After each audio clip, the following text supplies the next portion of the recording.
श्री स्वामी समर्थ। अनंत कोटी ब्रह्मांड नायक राजाधिराज योगीराज परब्रह्म श्री स्वामी समर्थ महाराजांना कोटी कोटी प्रणाम। तसंच माझे ही व्हिडिओ जे सेवेकरी बघतायत त्यांना श्री स्वामी समर्थ। बघा मंडळी, आजच्या व्हिडिओमध्ये आपण एक अनुभव आणलेला आहे। अनुभव हा अतिशय पॉवरफुल जबरदस्त अनुभव आहे।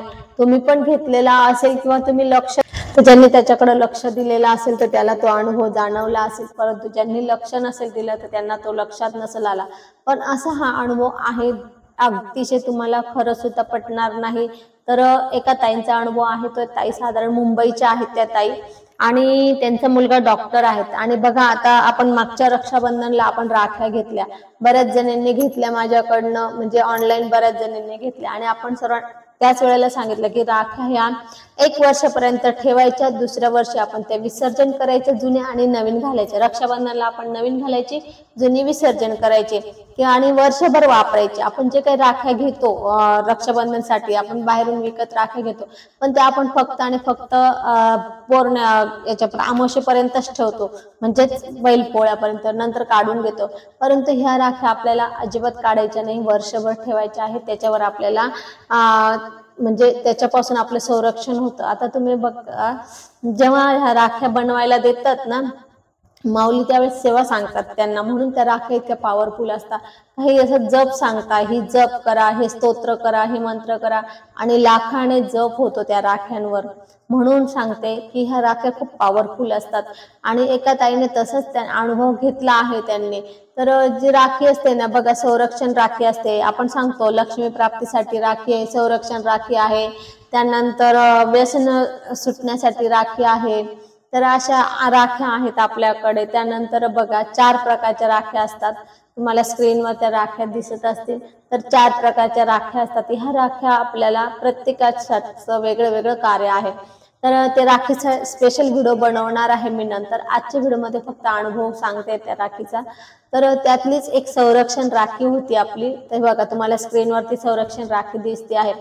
तर ही राखी होती संरक्षण राखी, आणि ही राखी त्या ताईंनी त्यांच्यासाठी, त्यांच्या मुलासाठी आणि त्यांच्या मिस्टरांसाठी, असं तिघांसाठी घेतली होती। परंतु त्यांचा मुलगा डॉक्टर होता, आणि त्याला ते डॉक्टरांना आपल्याला माहिती की हातामध्ये काही चालत नाही, म्हणून त्यांच्या मुलाने ती गळ्यात घातलेली होती। आणि योगायोग असं झालं, म्हणजे ती राखी घातल्यापासून अगोदर त्यांच्याकडे ना असे करणीचे प्रकार वगैरे असे खूप जाणवायचे, त्यांना खूप त्रास व्हायचा त्या गोष्टीचा, खूप त्रास व्हायचा, त्यांनी त्या गोष्टीचा खूप त्रास काढला। आणि असंच त्यांनी व्हिडिओ बघितला असेल किंवा पूजाने टाकला असेल, आता मला नेमकं आठवत नाही की त्यांनी कशावरून त्या राख्या मागवल्या, कदाचित पूजाचाच व्हिडिओ बघितलेला असणार आहे, कारण की ते तिच्या सबस्क्रायबर होत्या। तर मग त्यांनी ते व्हिडिओ बघितला असेल, मग त्यांनी राख्या मागवल्या। त्यांना मी त्या राखीचं महत्त्व सांगितलं की असं असं असतं, ते असं घालायची, तशी घालायची ती राखी, काय करायची ते। आणि ऑलरेडी त्याच्यावर सेवा भरपूर झालेली असते, त्यामुळे तुम्हाला त्याच्यावर तुम्ही साधारण 11 माळी जप केल्या तरी खूप होतात, आणि तुम्हाला त्या राखीचं वर्षभर संरक्षण राहतं राखीपासून। आणि लक्ष्मी प्राप्तीची जी राखी आहे, तिचे पण तुम्ही जर हातात घातली ना ती राखी, तर तुमच्याकडे लक्ष्मी येत राहते, आर्थिक अडचण दूर होतात। तर अशा आहेत त्या। तर ती राखी मग काय केलं, त्यांनी माझ्याकडनं 3 राख्या मागवल्या, संरक्षण राखी म्हणतात त्याला। आणि त्या 3 राखी मग त्यांनी गळ्यात, दोघे मिस्टरांनी आणि त्यांच्या मुलाने गळ्यात घातली, आणि त्यांनी हातात घातली असेल। त्यानंतर आता ती राखी वर्ष होईल बघा, आता रक्षाबंधन येईल आपलं, आणि मागच्याच महिन्याचा अनुभव आहे। त्या ताईने मला मागच्या महिन्यात कॉल केला की ताई म्हणे, महाराजांची लीला बघा कसे असते, महाराज प्रत्येकाची काळजी घेतात, महाराज प्रत्येकासाठी म्हणजे राखून ठेवतात महाराज, खूप असे। आता हे महाराजांचं खरं म्हणजे अक्षरशः माझ्या अंगाला काटे येत आहेत की महाराज बघा कसं पूर्ण पुढचं सुद्धा महाराजांना दिसतं की ह्याला ह्याची गरज पडणार आहे, त्यामुळे त्या राखीचा एक अनुभव आहे। तर याला ह्या राखीचं की ह्या गोष्टीची पुढे गरज पडणार आहे, म्हणून त्याचा अनुभव सांगते। तर त्या मुलाची राखी गळ्यातून कशी तरी पडून गेली, मग ती पडून गेली, त्याच्यानंतर त्यांना पडलंय, ती राखी पडून गेली, आणि त्याच्यानंतर 2-4 दिवसात त्या मुलाला त्रास व्हायला लागला। बघा, ते डॉक्टर आहे, सगळं माहित आहे त्यांना, तरी सुद्धा त्यांना ह्या गोष्टीचा त्रास होत होता की असं बाहेरच्या बाधेचा वगैरे त्रास होत होता। त्या राखीने त्यांना, जोपर्यंत ती राखी गळ्यात होती तोपर्यंत त्यांना कुठलाही त्रास झाला नाही। त्यांनी ज्या दिवशी ती राखी घातली त्यानंतर त्यांना तो करणीचे प्रकार त्यांचे चालू असतात, त्यांचे असं आसपासचेच होते करणारे, आणि कंटिन्यू करणारेच होते ते।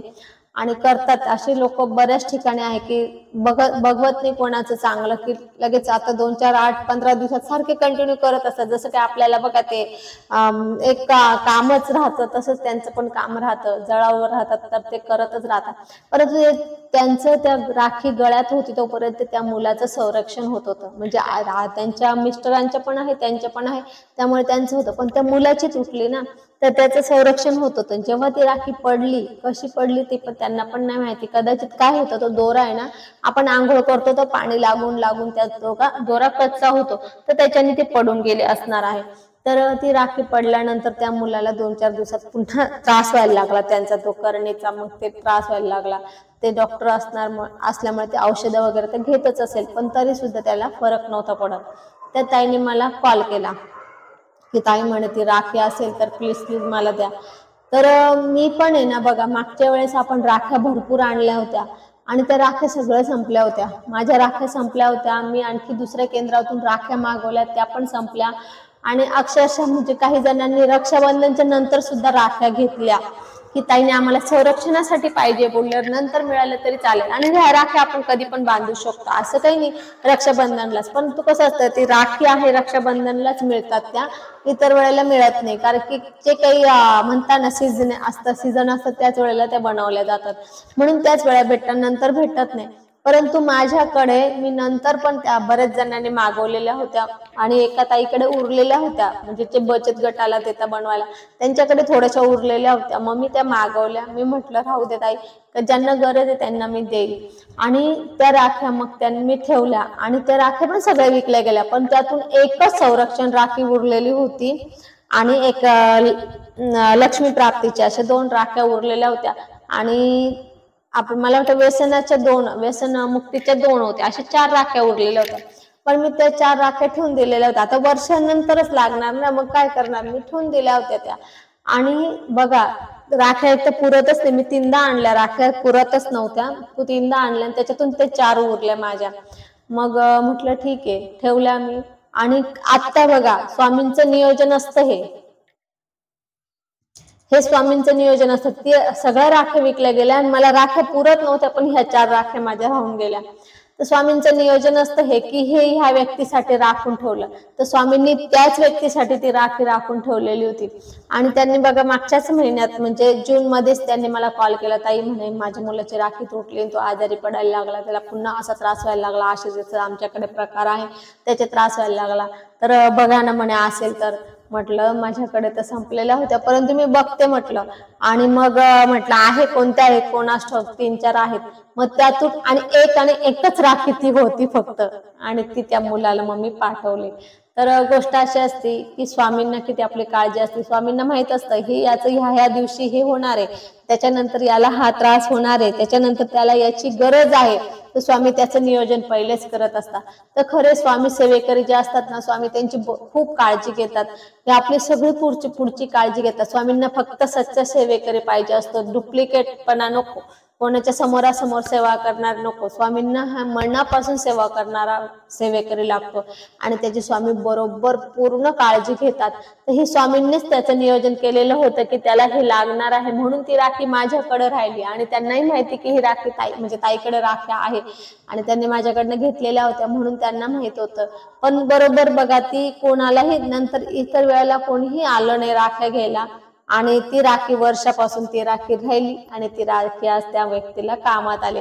तर असं असतं. म्हणजे मला सांगायचं सुद्धा हे झालंय की खूप काय स्वामींचं नियोजन, म्हणजे मला त्यांनी जेव्हा सांगितलं ना, आणि मी जेव्हा त्या राख्या चेक केल्या तर त्यातून एक राखी ती होती. आणि अक्षरशः त्या राखी जे म्हटलं ना संरक्षण राख्या, इतका शॉर्टेज होता त्या राखीचं, इतकं शॉर्टेज होता ना की नंतर आहे ना त्या राख्या मिळायलाच नाही लागल्या. मला सुद्धा नव्हत्या मिळत आणि मी भरपूर मागवल्या होत्या त्या राख्या, कारण की मी सांगत होती की ह्या राखीची, म्हणजे मला माहित होतं की ह्या राखीची सगळ्यांना खूप गरज आहे आजकाल, तर म्हणून मी त्या राख्या जास्त मागवल्या होत्या. आणि आजूबाजू पण म्हणजे दुसऱ्या केंद्रांमध्ये पण त्या राख्यांचं जास्त शॉर्टेज झालं होतं, तर राख्या मिळतच नव्हते. पण ती एक राखी कशी राहिली बाजूला ते मला पण माहित नाही, बाजूलाच राहिली ती राखी. नाही तर इतक्या जणांनी मागितली ती राखी, मी ठेवलीच नसती ना. म्हणजे मी कितीतरी कस्टमर परत केले असेल, नाहीये असं करून करून, आणि ती एक राखी ती सापडली मला. त्यांनी फोन केला तेव्हा, जे असं असतं स्वामींनी ती बाजूला, स्वामींनी ती माझ्या नजरेच्या सुद्धा बाजूला ठेवून दिली, की माझी सुद्धा नजर त्या राखीवर जात नव्हती, ती माझ्या सुद्धा नजरेच्या बाजूला ठेवून दिली आणि ती राखी खरं त्या मुलासाठी ज्या होती तर त्या मुलासाठीच स्वामींनी ती बाजूला ठेवली. स्वामींना म्हटलं हिला दिसली की ही विकून टाकेल पण त्याच्यासाठी लागणार आहे ना.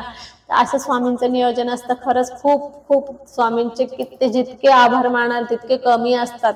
तर असा हा राखीचा अनुभव आहे. आता सध्या रक्षाबंधन आलेले आहे, आपल्याकडला राख्या घ्यायच्या असेल तर आपण लवकर कॉन्टॅक्ट करा, नंतर वेळेवर राख्या भेटत नाही, म्हणजे मला सुद्धा भेटत नाही. आम्ही काय करतो, जेवढे म्हणजे केंद्र काय करतं की जेवढे आम्ही ऑर्डर दिलेले असेल तेवढेच राख्या बनवतो, एक्स्ट्राच्या राख्या बनवत नाही, कारण की वर्षातून एकदाच ते विकल्या जातात, नंतर कोणी घेत नाही असं म्हणून. तर म्हणून जेवढे आपण ऑर्डर दिले ना तेवढ्याच राख्या बनवतात ते. तर आपल्याला सुद्धा आता राख्या जेवढ्या हव्या असेल आपण लवकरात लवकर कॉन्टॅक्ट करा आणि कसं असतं बुक करून घ्या, राख्या बुक करा, म्हणजे मग त्यानुसार मी ऑर्डर देईल आणि मग आपल्या राख्या आपल्याला मिळेल. तर असो आज आपण इथेच थांबते. झालेली सेवा स्वामींच्या चरणी अर्पण करते आणि हा अनुभव खरा आहे हे मात्र लक्षात घ्या, की बनवलेला नाही, राखी विकण्यासाठी बनवलेला नाही. नाही तर कदाचित कोणाला वाटेल की राखी विकण्यासाठी हा अनुभव बनवला असेल, टाइम तर नाही. खरं आहे, आपले सगळे सेवा खरे असते, आपले अनुभव खरे असतात. परंतु असं जरी रक्षाबंधन आलंय आता तरी पण हे अनुभव खरे आहे. मला आता मागच्या महिन्यापासून त्याच्यामुळे मला व्हिडिओ करायची होती परंतु वेळ नव्हता आणि हे पण माझा आजार पण होतं म्हणून मला ते जमलं नाही. पण आज मी आवर्जून त्यावर व्हिडिओ बनवली, कारण की ही राखीचं महत्व आहे ना हे सर्वांना कळलं पाहिजे आणि मग त्यांनी ज्यांनी घेतली ती वर्षभर ते हातात तरी ठेवतील. तर असं आज आपण इथेच थांबू. झालेली सेवा स्वामींच्या चरणी अर्पण करू. आपल्याला जर माझी व्हिडिओ आवडले असेल तर लाईक शेअर कमेंट करा, माझ्या चॅनलला सबस्क्राईब करा. श्री स्वामी समर्थ.